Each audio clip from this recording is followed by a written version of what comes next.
Olá pessoal, seja bem-vindo a Kamba Code, aqui é o Shelton Pambo. Então, o que é RAG, para que serve, como é que nós podemos dar iniciativa ou criar o nosso próprio RAG? RAG significa Retrieval Augmented Generation, que é basicamente uma técnica utilizada para aumentar conhecimentos no nosso modelo, no nosso LLM. Basicamente, quando você treina um LLM hoje, ele vai se limitar com as informações produzidas até hoje. E quando amanhã tiver um conteúdo novo, esse LLM não vai ter esse conhecimento. Então, para resolver esse problema em aplicações baseadas em Foundation Models, criou-se a técnica RAG, que permite com que o nosso modelo esteja sempre atualizado. Então, como é que funciona? Aqui temos um diagrama que eu encontrei aí na internet, na verdade é muito interessante, peguei no Medium. Então, nós temos aqui Documents, que basicamente é todo o conhecimento que você quer adicionar que todo o conhecimento que você quer que o teu modelo tenha. E temos aqui o VectorDB, que já vamos falar dele mais aprofundado, que é uma base de dados de vetor. E temos aqui o Top Chunks, que são as informações mais relevantes nesse conjunto de documentos. E temos aqui a LLM, e depois é que tem a resposta final. Então, suponhamos que eu tenho documentos do meu site. Vai ser necessário pegar esses documentos e salvar em uma base de dados de vetor. O que é uma base de dados de vetor? É basicamente uma base de dados que grava um conjunto de números, grava vetores. O que significa esses vetores? As LLMs não percebem letras, não percebem palavras, eles entendem tudo em números. Então, esses dados que vêm dos documentos são convertidos em números, em vetores. Esse processo de conversão chama-se embedding. Então, eles são transformados em um embedding, que são esses vetores, e depois são armazenados em uma base de dados própria que lida com esse tipo de informações. Atualmente existem vários tipos de base de dados. Temos o ChromaDB, temos o Face, temos o Quadrant, temos o EV8, temos até o Postgres nós podemos usar. E nesse tutorial vamos falar um pouquinho de Postgres. Então, esses documentos são repartidos em pequenos pedaços.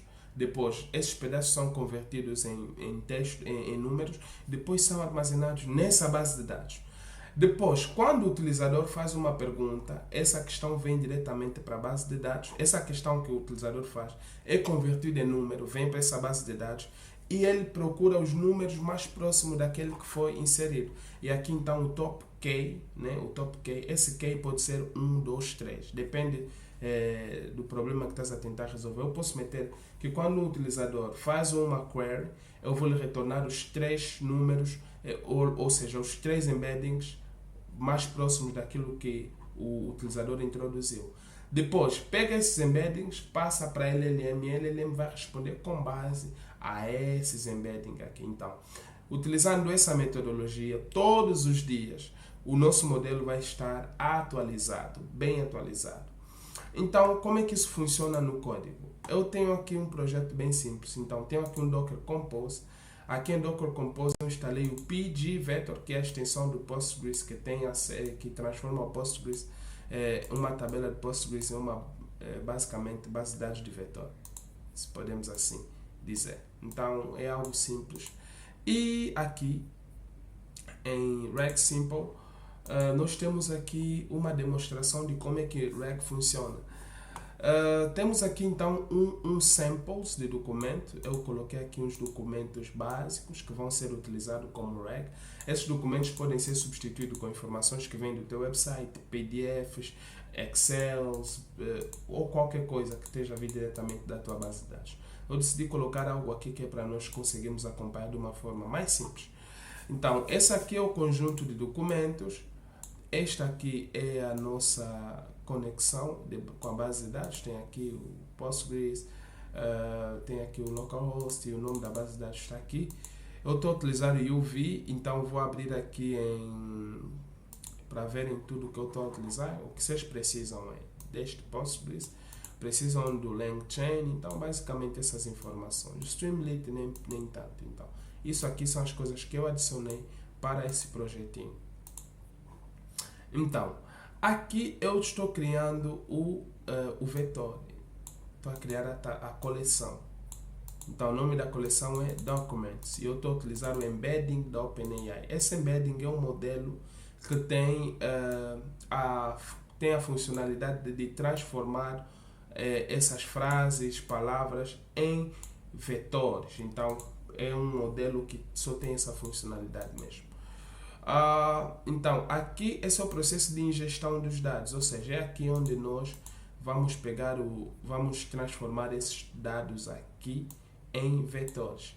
O LangChain já traz uma certa abstração nesse processo, por isso é que nós não vamos ver algo muito mais a fundo, porque o LangChain já passa uma certa abstração através deste pgvector.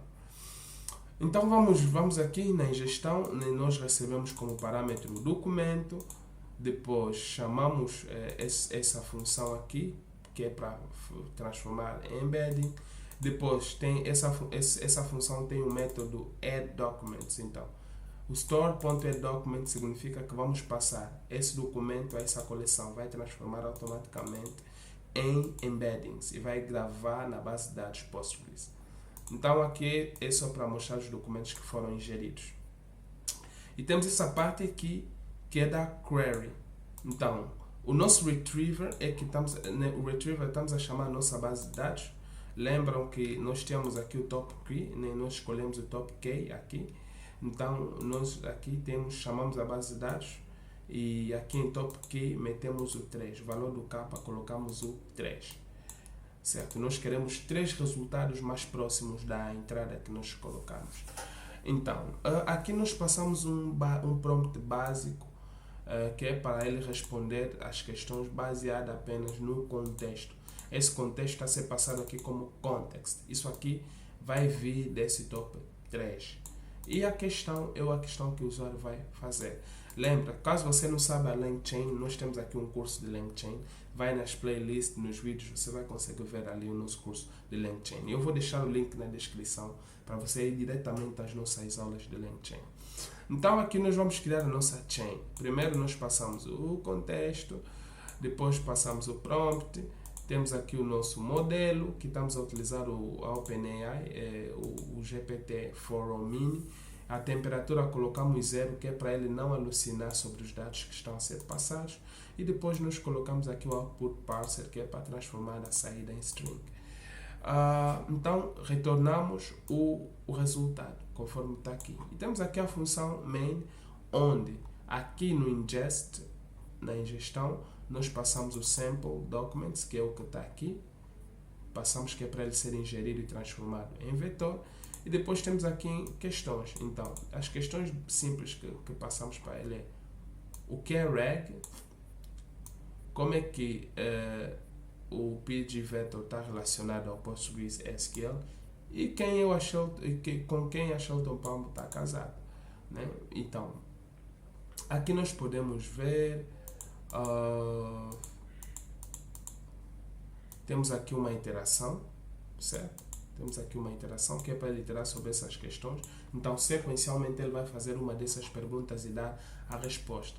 Por isso é que nós temos aqui print, temos aqui o Q, que é a questão. Depois temos o print A, que é do answer. Temos aqui a query, que é para ele trazer a resposta. Query, né? Query, passamos aqui a questão e ele retorna essa saída aqui. Depois chamamos a função main aqui. Então, como é que eu vou executar isto? Eu venho aqui, vou meter uv run, uv run, qual é o nome? Reg simple.py, certo? Então ele vai responder estas questões aqui. Está aqui, what is reg? Vai responder. Está aqui, com base nas informações que temos aqui. Está aqui reg, está aqui a informação do reg. E ele meteu aqui. How does pgvector related to Postgres? E ele meteu aqui. Ok? Então, dessa questão está aqui. Ok. E aqui está com quem a Shelton Pambo está casado. Ele meteu aqui, a Shelton Pambo está casado com Márcia Jones. Isso é um dado fictício, não tem essa informação na internet, então ele pegou nesta linha aqui. Ok? Então é basicamente assim que funciona a RAG. Isso aqui é um exemplo muito simples. Vocês podem ir mais a fundo e criar coisa muito mais complexa. Eu, por exemplo, tenho aqui uma coisa bem mais complexa, de uma conversa RAG, né, onde eu posso fazer aqui, posso fazer upload dos documentos que eu quero conversar e depois é basicamente um notebook LLM pessoal. Eu posso clicar aqui em upload, eu escolher aqui o documento que eu quero fazer um upload, poder do hábito, vou executar. Depois de fazer a gestão, eu vou conseguir conversar com base a essas informações que tiverem aí no livro. Então, aquilo aí é a base de tudo. Primeiro é compreender como é que funciona um RAG, depois aplicar as técnicas de RAG. Futuramente nós vamos falar sobre mais questões relacionadas a RAG, tipo como memória, como tipos de chunkings e muitas outras coisas. Então aqui o arquivo já foi carregado e eu posso falar assim, o que é o hábito? Posso perguntar o que é o hábito? Ignoram aí os acentos. Ele já respondeu bem rápido, né? E eu coloquei que ele deveria utilizar também, deveria utilizar a página, deve dar referência da página onde está essa passagem. Então tem a questão dos metadados também, que sei que é algo muito interessante, utilizar metadados que é para facilitar a pesquisa rápida.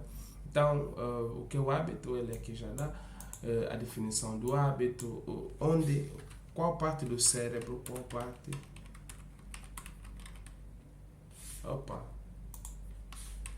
qual parte do cérebro é responsável pelos hábitos.